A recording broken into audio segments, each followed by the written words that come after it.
You could be selling your PSA graded cards for a premium relative to their market price, and today I'm going to explain to you exactly how you can do that and how you can minimize risk while doing so. That's a huge bit, so pay attention. Before I get into today's topic, I do want to say thank you everybody who has been liking these videos and subscribing to the channel. Please continue doing so. It's helping a ton. I have gone from 500 subscribers to 560 in about 9 days, and that is just miraculous growth that I've never seen on this channel before, and it's all thanks to you guys. Thank you, and keep it up.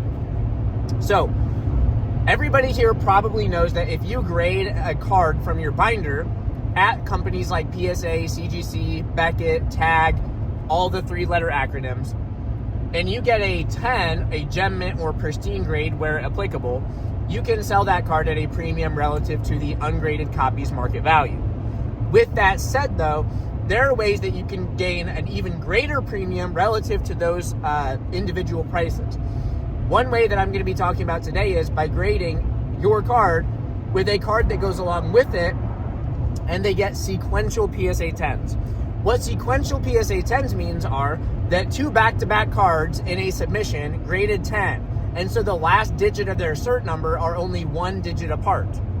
So, an example given that I recently sold, I finished the sale on this today, and I'm going to explain how I went about doing this sale because it turned out to be a little bit more of risk on my end, and to be fair, the buyer's end, than what I initially laid it out as. So we had to do a workaround within the confines of like eBay's terms and conditions, obviously. So I listed that set for about $6,000, and I just listed it high, like a moonshot price, being $6,000, in hopes that somebody interested would just message me with a reasonable offer.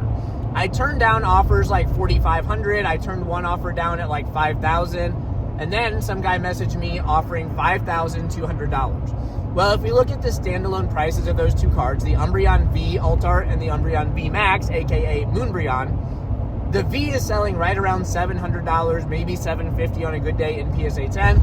The V Max is selling for about $3,400. So, if you combine those two prices, you get $4,100 plus or minus a little bit, depending on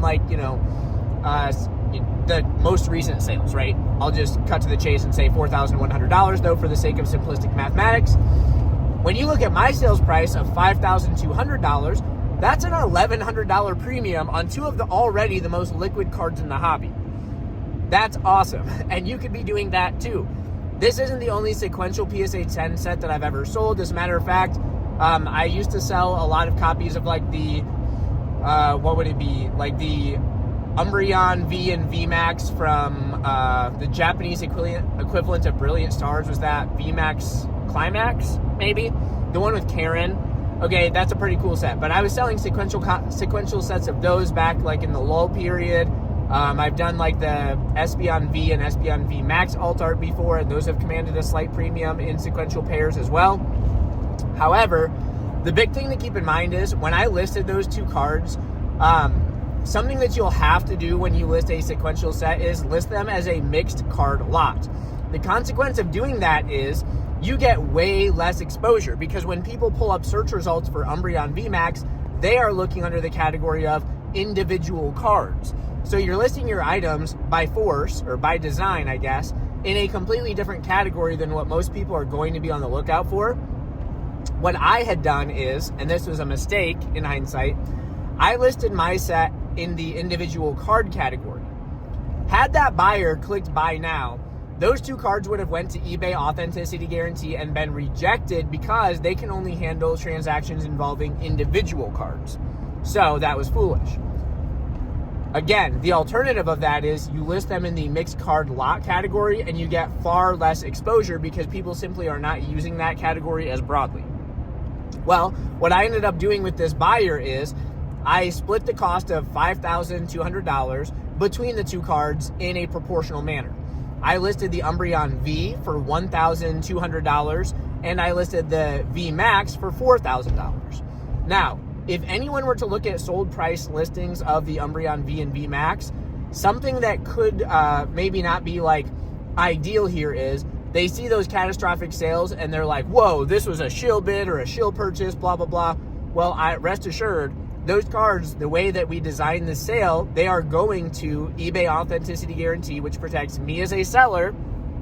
If I sent $6,000 or $5,200 worth of cards off in a non-authenticity guarantee transaction, there's all kinds of like nonsense that could happen on the buyer side in terms of like, I guess like below board returns or item not as described requests and stuff like that. So it protected me as a seller to sell them individually in this manner because they're going through authenticity guarantee, which means eBay is going to check the cards and make sure they're legit. And once the cards go through authenticity guarantee, it becomes eBay's problem if they want to like return the item or anything like that. There's some kind of like shipping mishap from eBay to seller. eBay interfaces with all of that risk. Additionally, this protects the buyer because they know that they're getting legitimate slabs. In addition to my store having just, like thousands of transactions and thousands of feedback, which that should in itself be like a pretty big confidence booster for the average buyer, they have that extra layer of guarantee on their behalf as well. So this kept both seller and buyer protected. But they did get the interest in buying my set from the original sequential listing, and we just split those two up. And honestly, in the future, if I have high-end sequential sets like this that are like multi-$1,000, I'll probably go about this in a similar way, just again to make sure that both buyer and seller are covered in that type of situation. I like to believe in humanity and think that most people are going to do things like above board and have integrity in their transaction, but I'm also all about minimizing risk in that avenue just in case. I would be lying if I said that I've never been scammed in the Pokemon card hobby. It is a pretty prevalent thing, and especially in times like right now where there's a spike in interest overall, there's also going to be a spike in people looking to rip you off. And so you definitely want to make sure that you're utilizing all of the built-in protections that you have at your disposal through platforms like eBay, including the Authenticity Guarantee program. So, as I've outlined in this video, you can be realizing a premium relative to individual PSA 10 sale prices by having a sequential set. You can go a step further by adding layers of protection by making an agreement with a buyer before just clicking buy now to split the two up into individual listings so that both buyer and seller have that extra layer of protection and the buyer still gets their sequential set in the end. I thought this is a pretty cool workaround to really beneficial premium opportunity within the space, and I thought I would share it with you guys. Let me know in the comments down below if you have graded any cool sequential sets and what kind of luck you've had with those in the past. Thank you all so much for watching. Be sure to hit the thumbs up and subscribe to the channel. Hope you all have a great day, and I will see you on the next one.